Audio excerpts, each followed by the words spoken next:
எல்லாருக்கும் வணக்கம். இன்னைக்கு நம்ம பார்க்க போறது என்னன்னு பார்த்தோம்னா, வாழ்க்கை புத்தகம், அதாவது லைஃப் புக். இது பார்த்தீங்கன்னா மைண்ட் வேலியில ஒரு வெப்சைட்டு. அவங்க இதை ஒரு கோர்ஸா பண்ணி கொடுக்குறாங்க. கேள்விகள் தான். அவங்க நம்ம கேள்விகள் கொடுப்பாங்க, நாம தான் அதுக்கான பதில் எல்லாம் எழுதணும்.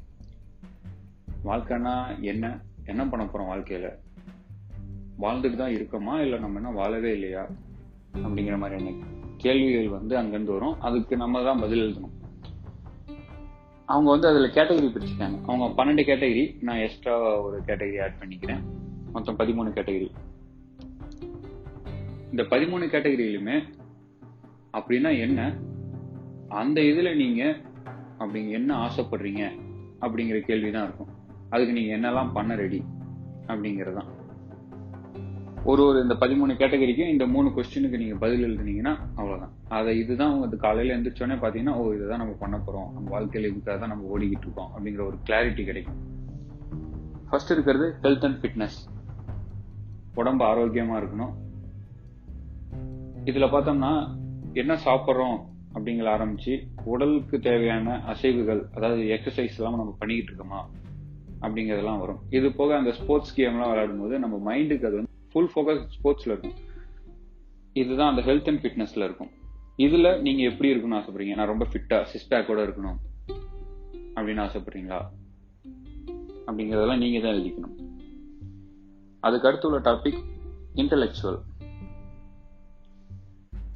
யோசிக்கிறத பத்தி. இது வரைக்கும் நமக்கு சொல்லி கொடுத்தது இல்ல பார்த்து கத்துக்கிட்டதெல்லாம் ஒரு கோணம், ஒரே விஷயத்த பல கோணங்கள்ல எப்படி எல்லாம் பார்க்க முடியும் அப்படிங்கிற பக்குவம், அதை பத்தி எல்லாம் தெரிஞ்சுக்கிறது. ஒரு சூழ்நிலை எப்படி கையாளுறோம் அப்படிங்கிறது, ஏற்கனவே நடந்த சூழ்நிலை, நடந்த பாஸ்ட எடுத்து அனலைஸ் பண்ணணும். ஒரு பக்கம் இருந்து பார்க்கணும், ஆப்போசிட் பார்ட்டி பக்கத்துல இருந்து பார்க்கணும், இல்ல வேடிக்கை பார்க்கணும், அந்த சைட்ல இருந்து இந்த வியூவை பார்க்கணும். இப்படி பல கோணங்கள்ல இருந்து பார்க்கும்போது பலவிதமான ஒரு தெளிவு கிடைக்கும். ஸோ அடுத்த தடவை அந்த சூழ்நிலையை ரொம்ப அழகாவே கையாள முடியும். அதுக்கடுத்து எமோஷனல். வார்த்தைக்கு அந்த வார்த்தை அவ்வளவு பவர் இருக்கு. ஸோ அதை கேட்டோடனே நம்ம ரியாக்ட் பண்றோமா இல்ல யோசிக்கிறோமா அப்படிங்கறதெல்லாம் இருக்கு. அதெல்லாம் எமோஷனல்ங்கிற டாபிக்ல வரும். வாழ்க்கையில எது நடந்தாலும் அதை பாசிட்டிவா அப்ரோச் பண்றோமா இல்ல அதுக்கு ஐயோ உடஞ்சிட்டோம், நம்ம அவ்வளவுதான், நம்மளால எதுவும் முடியாது அப்படிங்கிற மாதிரி நம்மளே அந்த மட்டம் தட்டிக்கிறோமா. அதுக்கு அடுத்து உள்ள டாபிக் கேரக்டர். எப்படிப்பட்டவங்க, எப்படி யோசிப்பாங்க, என்ன பண்ணுவாங்க, இதெல்லாம் கேரக்டர் கீழே வரும். ரொம்ப தைரியமானவர், அன்பானவர், உண்மையானவர், நம்பிக்கையானவர், இதெல்லாம் கேரக்டர்ல வந்துடும். அதுக்கு அடுத்து ஸ்பிரிச்சுவல். இதுல ஸ்பிரிச்சுவல்ங்கிறது உணரணும், உணர்ந்து வாழணும். அப்பா நம்மளால இப்ப மூச்சு விட முடியுது, நமக்கு கை கால் எல்லாம் ரொம்ப நல்லாவே இருக்கு, உடல்ல எல்லா உறுப்புகளும் ரொம்ப நல்லாவே இயங்குது, நமக்கு இப்படி ஒரு இடம் கொடுத்திருக்காரு கடவுள், இப்படி ஒரு வீடு இருக்கு, இப்படி ஒரு பற்ற உறவினர்கள் இருக்காங்க அப்படிங்கிறது எல்லாத்தையும் அந்த ஒரு செகண்டும், அப்பா இந்த செகண்டுக்கு நம்ம இவ்வளவு கொடுத்து வச்சிருக்கோம், நமக்கு இவ்வளவு கிடைக்குதா அப்படிங்கறதெல்லாம் உணர்ந்து வாழணுங்கிறதுதான் ஸ்பிரிச்சுவல்ல வரும். இதுலதான் அந்த தேஜஸ், அதாவது ஃபேஸ பார்த்தோன்னா அந்த பொலிவும்பாங்க பார்த்தீங்களா, அந்த தேஜஸ், அதெல்லாம் இந்த ஸ்பிரிச்சுவல் கேட்டகரி கீழே வரும். அதுக்கடுத்து உள்ள டாபிக் பார்த்தோம்னா லவ். லவ்ல சிம்பிளா சொல்லணும்னா நாங்க ஷார்ட்கட்டா ட்ரூன்னு சொல்லுவோம். TRUE. Trust, respect, understand, empathy. இதுல எம்பத்திங்கிறது ஆப்போசிட் சைட்ல இருந்து யோசிக்கணும் அப்படிங்கறத எம்பத்தி. லவ் கேட்டகரி பார்த்தோம்னா லவ் ரிலேஷன்ஷிப் தாங்க, அதாவது லைஃப் பார்ட்னர், இதை பத்தி தான் வரும். ஸோ அவங்களோட எப்படி ஸ்பெண்ட் பண்ணணும், அவங்களுக்காக என்ன பண்ணணும், அவங்க அந்த மாதிரியான விஷயங்கள் எல்லாம் லவ் கேட்டகரி கீழே வரும். அதுக்கடுத்து பேரண்டல் கேட்டகரி. இதுல பார்த்தோம்னா நம்மளோட அப்பா அம்மா, அப்புறம் நமக்கு போற குழந்தைங்க. நம்மளோட அப்பா அம்மா கிட்ட நம்ம எப்படி இருந்துக்கணும், எப்படி பார்த்துக்கணும், அவங்கள என்னென்ன இந்த மாதிரியான நேரத்துல எந்தெந்த மாதிரியான ஏற்பாடுகள் நம்ம முன்னேற்பாடுகள் பண்ணி வைக்கணும். இன்சூரன்ஸ் போட்டு வைக்கணுமா, இல்ல அவங்க ஹெல்த் கான்சியஸ் பார்க்கணுமா, 30-40 இயர்ஸ் ஆயிடுச்சு இயர்லி ஒன்ஸ் செக்அப் பண்ணணுமா, இந்த மாதிரியான நம்மளோட அப்பா அம்மா நம்ம டேக் கேர் பண்ணிக்கணும். அதுக்கடுத்து நமக்கு போற குழந்தைகள், அவங்களுக்கு நம்ம எப்படி சொல்லி கொடுத்து வளர்க்கணும். இதுல என்ன சொல்லுவாங்கன்னா, குழந்தைகள் நாலேஜ்ல தான் வருவாங்க, அவங்கள்ட்ட கத்துக்க பாருங்கம்பாங்க, நீங்க திணிக்காதீங்க அப்படிம்பாங்க. இது ஒரு கான்செப்ட் இருக்கு. ஸோ அதெல்லாம் வந்து கொஞ்சம் படிக்கணும். ஒரு குழந்தைய எப்படி பார்த்துக்கணும், எப்படி வளர்க்கணும், எதை நம்ம சொல்லணும், எதை சொல்லக்கூடாது, குழந்தையோட எப்படி ஃப்ரெண்ட்லியா இருக்கணும், நாளைக்கு எதுனாலும் குழந்தை நம்மள்ட்ட ஓப்பனா சொல்ல முடியணும் குழந்தையால, அப்படிங்கறதெல்லாம் இருக்கு. அந்த நம்மளோட குழந்தைக்கு நம்ம வந்து ஒரு ரோல் மாடலா, ஒரு இன்ஸ்பிரேஷனா இருக்கணும். நம்மளை பார்த்து வளரும். ஸோ நம்ம செய்யணும், நம்ம செஞ்சு காட்டணும். வாய் சொல்லாம நம்ம வந்து செயல்ல செஞ்சுக்கிட்டே இருந்தோம்னா ஆட்டோமேட்டிக்கா நம்ம குழந்தைய அதை செய்ய ஆரம்பிச்சிடும். அதுக்கு அடுத்து உள்ள டாபிக் சோசியல். அதாவது இந்த சமூகத்துல இல்ல வந்து அடுத்த மனுஷங்களோட, இல்ல உறவினர்களோட, இல்ல நண்பர்களோட, இது மாதிரி இவங்களோட நம்ம வந்து எந்த அளவுக்கு நட்புறவு வச்சுக்கிறோம், எந்த அளவுக்கு அவங்களுக்கு புரிஞ்சுக்கிறோம், அவங்கள்ட்ட எந்த மாதிரியான விஷயத்தை டிஸ்கஸ் பண்றோம், செல்ஃபிஷா நமக்கு வேணுங்கிறத மட்டும் கேட்டுட்டு வாங்கிட்டு போறோமா, இல்ல அவங்க மேலே அக்கறை எடுத்துக்கிறோமா, அது எந்த அளவுக்கு இருக்கு, எப்படி இருக்கணும் அப்படிங்கறதெல்லாம் சோசியல் அப்படிங்கிற கேட்டகரி கீழே வரும். அடுத்த ஃபைனான்ஸ். பணம், வாழ்றதுக்கு பணம் வேணும், 3 வேளை சாப்பிட்றதுக்கு பணம் வேணும், அதுக்கு சம்பாதிக்கிறோமா. அடுத்து தங்கறதுக்கு, அதுக்கு அடுத்து துணிமணி, அதுக்கப்புறம் மற்ற வசதிகள்லாம் செஞ்சுக்கிறதுக்கு நம்ம சம்பாதிக்கிறோமா. இதுல வந்து பார்த்தோம்னா எமர்ஜென்சின்னு ஃபண்டுன்னு ஒன்று இருக்கும். அதாவது திடீர்னு ஒரு வேலை இல்லை, ஒரு வருமானத்துக்கான வாய்ப்பே இல்லை. எக்ஸாம்பிளுக்கு இந்த லாக்டவுன் டைம்ல வந்து நம்மளுக்கு வருமான வாய்ப்பே இல்லைன்னா இது எப்படி நம்மளால சமாளிக்க முடியும் அப்படின்லாம் யோசிச்சோம்னா, இதுக்கு ஒரே சாய்ஸ் பார்த்தோம்னா எமர்ஜென்சி ஃபண்ட்.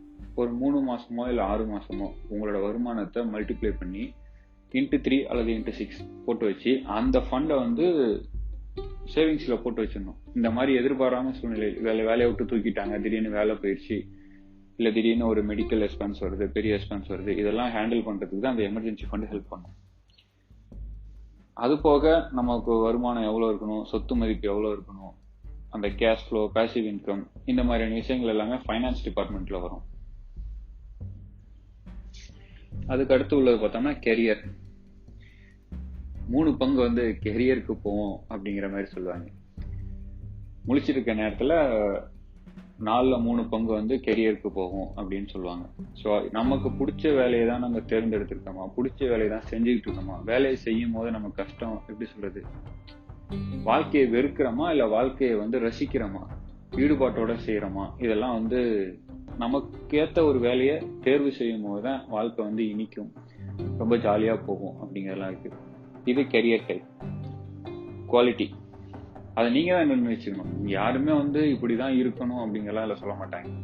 இது ஒரு கேட்டகரி, இந்த கேட்டகரி கீழே உங்களுக்கான பதில வச்சுக்கீங்க. அப்படின்னா என்ன நினைக்கிறீங்க, எப்படி அதுல குவாலிட்டி, உங்களோட லைஃப் குவாலிட்டி எப்படி இருக்கும்னு நினைக்கிறீங்க, அதுக்காக என்ன பண்ண ரெடியா இருக்கீங்க அப்படிங்கறதெல்லாம் போட்டுக்கணும். நான் வந்து இந்த சுற்றுச்சூழலுக்கு எக்கோ ஃப்ரெண்ட்லியா இருக்கேன், கணக்குக்கு 100 வச்சுக்காம 1 வச்சுனாலும் நான் கரெக்டா வச்சிருப்பேன் அப்படிங்கிற இதெல்லாம் பார்க்கணும். இருக்கிற பொருள்லாம் சுத்தம் பண்ணி அழகா அடுக்கி அப்படியே பார்க்கும் போதே எனக்கு வந்து ஒரு 5 ஸ்டார் ஹோட்டல் லுக்கிங்ல இருக்கும், நான் என்கிட்ட இருக்க பொருள்லாம் ரொம்ப சேஃபா பத்திரமா இருக்கும் அப்படிங்கறதெல்லாம் இருக்கு குவாலிட்டியில. அடுத்து விஷன், உங்க வாழ்க்கைக்கான விஷன். நீங்க தான் விஷன் செட் பண்றீங்க. என்னோட டார்கெட் வந்து வீடு கட்டணும், ஒரு அழகான வீடு, அந்த வீட்டுல தங்கணும் அப்படிங்கிற மாதிரியான ஒரு டார்கெட்ல ஒரு கார் வாங்கணும், இதெல்லாம் வந்து விஷன்ல வரும். கான்ட்ரிபியூஷன், இதுதான் நாங்க ஆட் பண்ண கேட்டகரி. சீக்ரெட் ஆஃப் லான்னு ஒன்று இருக்கு, அதாவது ஒரு ரகசியம், ஈர்ப்பு விதின்னு சொல்லலாம். நம்ம எவ்வளவுக்கு எவ்வளவு கொடுக்குறோமோ அவ்வளோக்கு எவ்வளோ நமக்கு கிடைக்கும் அப்படிம்பாங்க. இதுதான் இந்த கான்ட்ரிபியூஷன். வாழ்க்கையில இந்த கான்ட்ரிபியூஷனே ஒரு பார்ட்டா சேர்த்துக்கிட்டோம்னா புண்ணியங்கள் நன்மைகள் வந்து சேரும், அதே சமயம் கொடுத்தால் கிடைக்க பெறும் அதிகமாகவே அப்படிங்கறதெல்லாம் இருக்கு. அதனாலதான் பெரிய பெரிய பணக்காரங்களாம் வந்து அள்ளி கொடுத்துட்டு இருக்காங்க. ஃபவுண்டேஷன் வச்சு ஹெல்ப் பண்றது, ட்ரஸ்ட் வச்சு நடத்துறது, இது மாதிரிலாம் எதுக்காக பண்றாங்கன்னா கொடுத்தா திரும்ப நிறைய கிடைக்குங்கிற ஒரு நம்பிக்கை இருக்கு, ஒரு மன நிம்மதி கிடைக்கும், ஒரு வாழ்ந்ததுக்கு 4 பேருக்கு என்னால முடிஞ்ச உதவியை நான் செஞ்சுக்கிட்டு இருக்குங்கிற ஒரு ஃபீலிங் வரும். இதுதான் அந்த contribution category. So once revise பார்த்தோம்னா health and fitness, intellectual, emotional, character, spiritual, love, parental, social, finance, career, quality, vision, contribution.